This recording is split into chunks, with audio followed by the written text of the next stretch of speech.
यकीनन जैसे आप एक ज़िम्मेदार सहाफ़ी है, आप ये बात को महसूस कर रहे हैं, तो हम लोग भी इस बात को महसूस कर रहे हैं कि कोई मज़बूत लाहे अमल के साथ जो है मज़बूत उम्मीदवार की जानिब से कार्रवाई और कोशिश नहीं की जा रही है। लेकिन आज वक्त और हालात की ज़रूरत ये है कि हमें डॉक्टर बाबा साहेब अम्बेडकर के बनाए गए संविधान की हिफाजत करना है। आज हमारी ये आइनी ज़िम्मेदारी हो गई है कि हम इस आइन की यानी हिफाजत करें।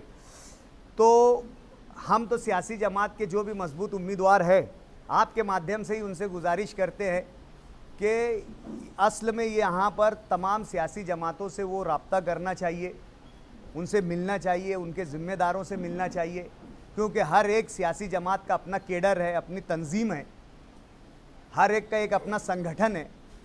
उनके संगठन से पहुंचकर उनसे काम लेना चाहिए ताकि और मज़ीद आसानियां पैदा हो और यहाँ पर जो है मजबूत उम्मीदवार को एक भरपूर अक्सरियत में जो है वो वोट मिले। ये काम जो है सियासी पार्टी जो मजबूत उम्मीदवार है उसके ज़िम्मेदारी कर सकते हैं, हम सिर्फ राय दे सकते हैं।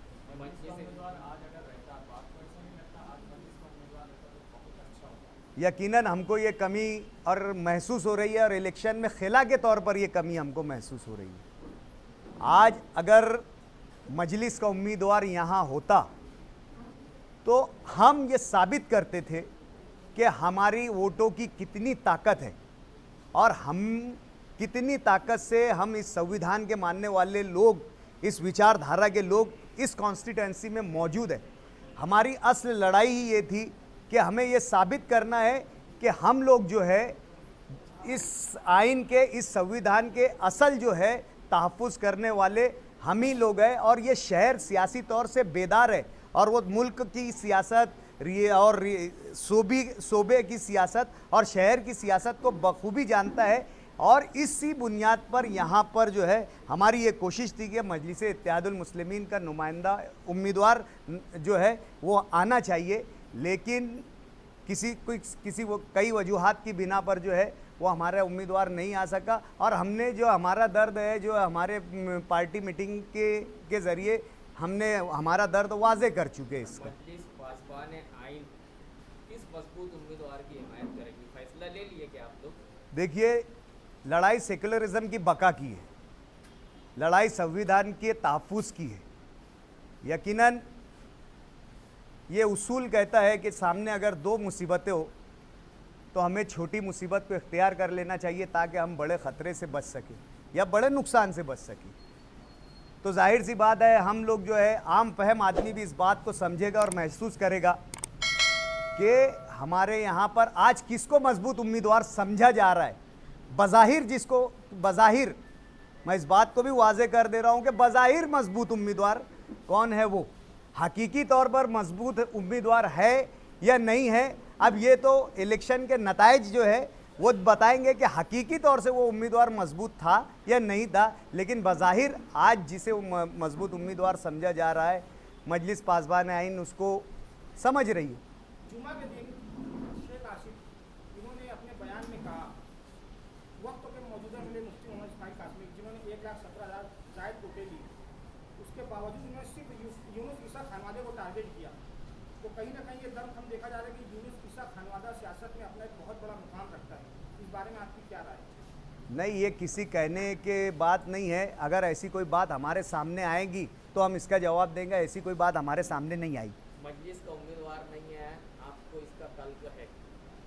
मौलाना उमरैन की उम्मीदवारी से लेकर मजलिस के आमदार के बयान तक और अभी इन दिनों तक कुछ इख्तिलाफ की खबरें आ रही है एमएलए साहब से और आप लोग के दरमियान की, तो इस बारे में आप क्या कहेंगे?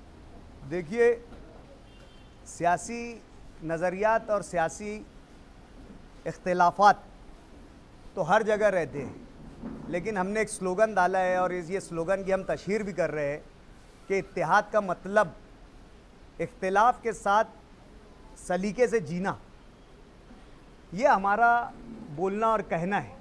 इख्तिलाफात ज़ाहिर सी बात है, हम नज़रियाती तौर से पार्टी से जुड़े हुए हैं, पार्टी की आइडियालॉजी को, पार्टी की नज़रियात को, पार्टी की विचारधारा को जो है हम आगे ले जाने का काम कर रहे हैं।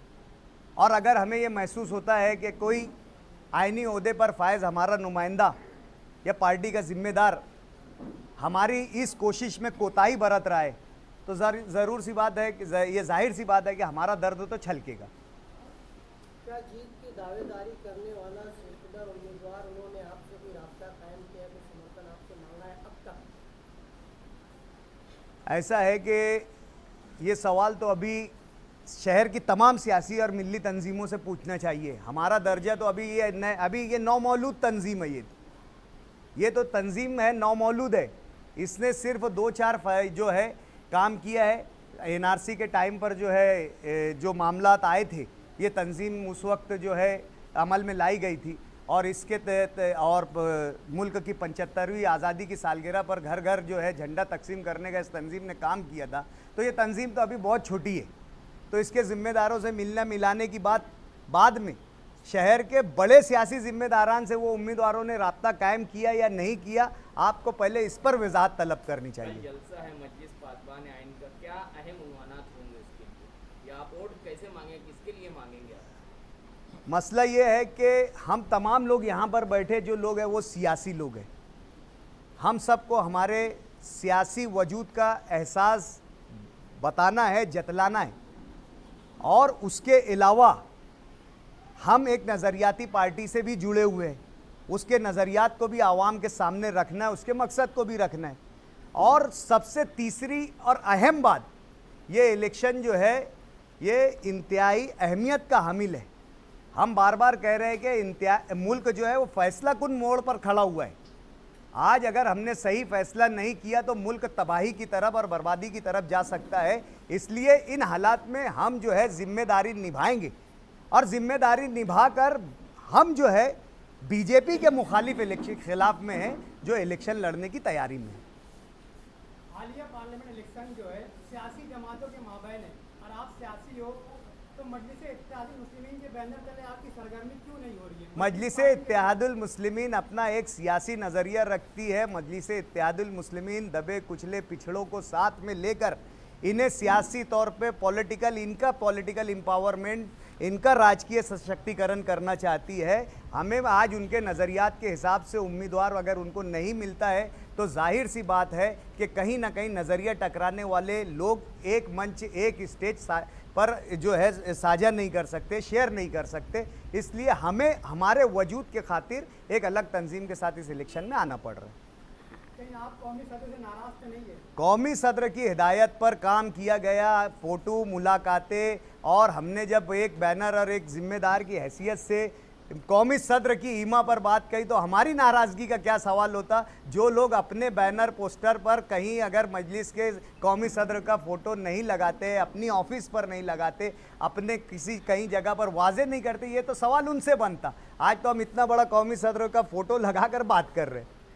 कौमी सदर साहब आज औरंगाबाद में हैं जी, तो क्या लगता यहाँ के इलेक्शन और वहाँ के इलेक्शन में फर्क? कल हमने तो यही बात बोले कि एक नज़रिया 150 किलोमीटर का सफ़र नहीं कर सकता। हम सियासी तौर से इतने कम कुव्वत हो गए कि हमारा नज़रिया 150 किलोमीटर भी सफ़र नहीं कर सकता।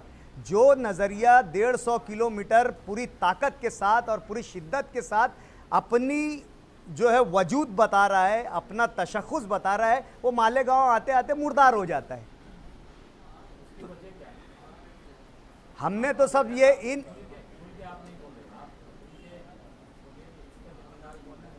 देखिए, हमारी बात ये थी कि हमने जो आज से 5 साल पहले जो असेंबली का इलेक्शन हुआ था उसमें यही कोशिश की थी कि सियासी तौर से मजबूत उम्मीदवार के साथ रहकर मजलिस के नज़रिए को, मजलिस के जो आइडियोलॉजी को पूरे शहर में पेनिट्रेट करे, पूरे शहर में जो है पहुंचाए और लोगों में उस मजलिस के नज़रियात का जो है हम जो रिसाव करें। लेकिन 5 साल में जिस तरीके का डिसकोऑर्डिनेशन रहा, जिस तरीके की गैर राब्तगी जो रही आइनी ओहदे पर बुरेजमान और तंजीमी ओहदे पर बुरेजमान लोगों की, तो उसे कहीं ना कहीं नज़रिया को ठेस पहुंची। खुशी और नाराज़गी मेरी ज़ाती नहीं है, खुशी और नाराज़गी मेरी ज़ाती नहीं है। मैंने पूरी मुकम्मल तौर से ज़ाती तौर से उनके अदब व एहतराम किया, उनके साथ बाकी भी लोग चलने वाले थे, किस तरीके से उनकी शख्सियत को मस्ख और मजरू किया, किस तरीके से उनकी पर्सनालिटी को डैमेज किया, ये आप लोगों ने देखा। अगर मेरी नाराज़गी मेरी अपनी ज़ाती रहती तो जाहिर सी बात है मैं उन पर अपना जो है ज़ाती हमला करता था, ज़ाती से उनकी शख्सियत को मस्ख करने की या डैमेज करने की कोशिश करता था। मेरी लड़ाई या हमारे यहाँ पर बैठे हुए जो तंजीम में लोग जुड़े हैं उनकी लड़ाई नज़रियाती लड़ाई है। अगर कोई शख्स नज़रियात का हामी बन जाए या नज़रियात पर वापस आ जाए, कायम हो जाए, नज़रियात को कायम दायम रखने के लिए अपनी कोशिश अगर पेश करता है तो ये लड़ाई है खुद ब खुद ख़त्म हो सकती है। नजरियात की नाराजगी आप बता रहे देखिए हैं, मैंने पार्टी लेवल की नाराजगी इसको बोल सकते हैं क्या? देखिए पार्टी नज़रिया ये सब एक चीज़ें है। एक पार्टी एक लेवल की नाराजगी आप बोलते हैं ना, एक नज़रिया पार्टी ये जो है ये एक दोनों एक दूसरे के लिए लाजुम व मलजूम है।